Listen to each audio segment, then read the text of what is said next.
بسم اللہ الرحمن الرحیم۔ والدین کے 5 اعمال اپنی اولاد کی زندگی مشکل بنا دیتے ہیں۔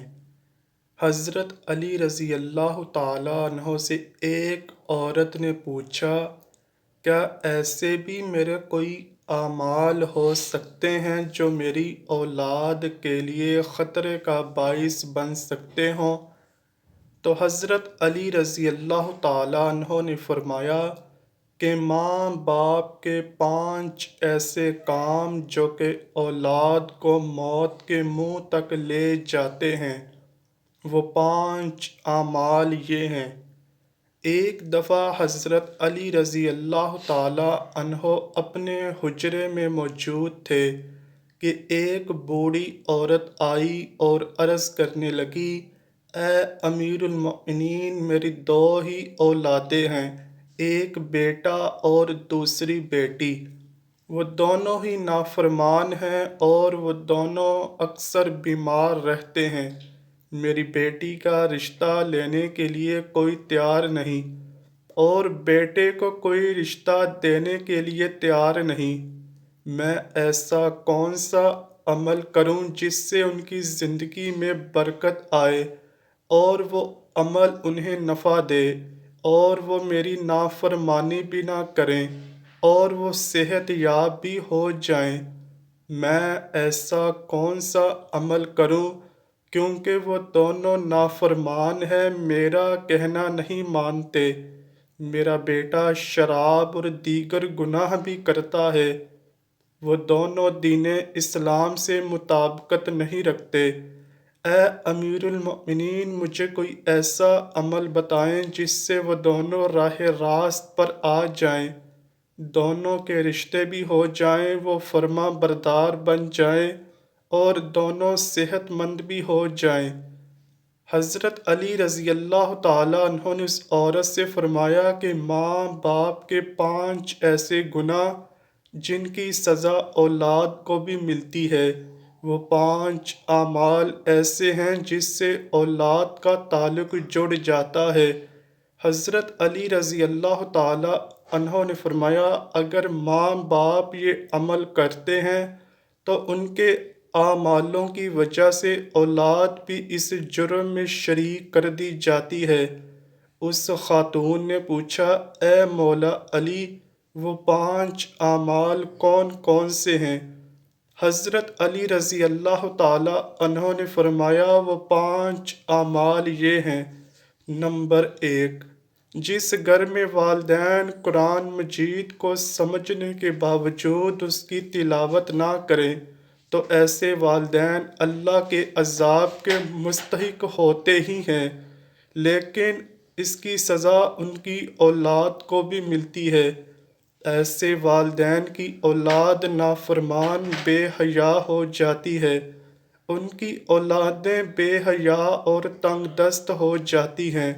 نمبر 2، امیر المؤمنین حضرت علی رضی اللہ تعالیٰ عنہ نے فرمایا، جس گھر میں ماں باپ روزانہ لڑتے ہیں اور ایک دوسرے کو گالیاں دیتے ہیں، جہاں گالیاں دی جائیں وہاں شیطان ہی ڈیرے ڈالتے ہیں، فرشتے نہیں، اور شیطان ان کو ہر وقت بھڑکاتے رہتے ہیں۔ آپ خود سوچیں کہ جس گھر میں ہر وقت شیطان کا بسیرا ہو، فرشتے وہاں نہیں آئیں تو ایسا گھر تو جہنم ہی ہوگا، کیونکہ فرشتے تو یہودیوں اور مشرکوں کے گھروں میں نہیں آتے۔ حضور نبی کریم صلی اللہ علیہ وآلہ وسلم کا فرمان اقدس ہے کہ ایک دوسرے کو گالیاں دینا اسلام میں حرام ہے۔ والدین کو دے کر اولاد جوان ہوتی ہے، جیسا طرز عمل والدین کا ہوگا اولاد بھی ویسے ہی ہوگی۔ نمبر 3، مولا علی شیر خدا حضرت علی رضی اللہ تعالیٰ عنہ فرماتے ہیں کہ ماں باپ کی بے پردگی کی وجہ سے ان کی اولادوں پر بیماریوں کا حملہ ہوتا ہے۔ حدیث صحیح بخاری میں حضرت ابو ہریرہ رضی اللہ تعالیٰ عنہ سے روایت ہے کہ نبی اکرم صلی اللہ علیہ وآلہ وسلم نے فرمایا کہ پردہ عورت پر واجب ہے، جبکہ بے پردہ عورت پر جہنم واجب ہے۔ گھر میں بے حیائی اور بے پردگی ہوتی ہے تو اللہ کے فرشتے ایسے گھر میں رہنے والوں کے لیے بد دعا کرتے ہیں، اور شیطان ایسے گھروں کو اپنا بسیرا بنا لیتے ہیں۔ جہاں بے پردگی عام ہو، اس گھر کی اولادیں بے حیا، نافرمان اور غلط کاموں کا شکار ہو جاتی ہے۔ یہی نہیں بلکہ پریشانیاں اور مصیبتیں ایسی اولاد کا مقدر بنتی ہیں۔ یہ ان کے والدین کی بے پردگی کی وجہ سے ہوتا ہے۔ نمبر 4، حضرت علی رضی اللہ تعالیٰ عنہ نے فرمایا کہ وہ والدین جو کہ کسی کی اولاد کے بارے میں برا سوچتے ہیں، انہیں دیکھنا چاہیے کہ اگر وہ دوسرے کی اولاد کے بارے میں برا سوچیں گے تو ان کی اولاد بھی اس برے عمل سے بچ نہیں پائے گی۔ اللہ تعالیٰ ان کی اولادوں کے لیے بھی برا ہی کرتا ہے، کیونکہ اللہ تعالیٰ بڑی رحمان اور رحیم ذات ہے۔ اللہ تعالیٰ 70 ماؤں سے زیادہ اپنے بندے سے محبت کرتا ہے۔ اگر تم کسی کی اولاد کو پریشانی میں ڈالو گے تو اللہ تعالیٰ وہی نظریے تمہاری اولادوں پر مسلط کرے گا، کیونکہ جیسا کرو گے ویسا ہی بھرو گے۔ نمبر 5، حضرت علی رضی اللہ تعالیٰ عنہ نے فرمایا، جو ماں باپ اپنے گھر میں حلال و حرام کا فرق نہیں کرتے ہوں، حرام وہ نہیں کہ حرام جانور کا گوشت کھا لیا جائے یا کوئی حرام چیز کھا لی جائے، یہ تو قطعاً حرام ہے۔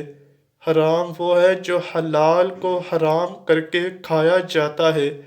کسی کے ساتھ دھوکہ کر کے اس کا حق کھا لیا جائے یا کسی غریب مسکین کا حق کھا لیا جائے تو یہ بھی حرام ہے۔ اگر حرام مال بچوں کو کھلایا جائے تو اولاد نافرمان، بے حیا اور بیماریوں میں مبتلا ہو جاتی ہے۔ آج کل یہ بیماری ہمارے معاشرے میں عام ہو گئی ہے کہ حرام کھانے والے اسے حلال سمجھ کر کھا رہے ہیں۔ اللہ تعالی ہم سب کو ان تمام گناہوں سے دور رکھے، آمین یا رب العالمین۔ امید کرتا ہوں کہ آپ کو ویڈیو پسند آئی ہوگی۔ اگر ویڈیو پسند آئی ہے تو ویڈیو کو لائک کیجئے، شیئر کیجئے اور چینل کو لازمی سبسکرائب کیجئے۔ کمنٹ سیکشن میں اپنی رائے کا اظہار بھی ضرور کیجئے گا۔ ملتے ہیں اگلی ویڈیو میں، تب تک کے لیے اللہ حافظ۔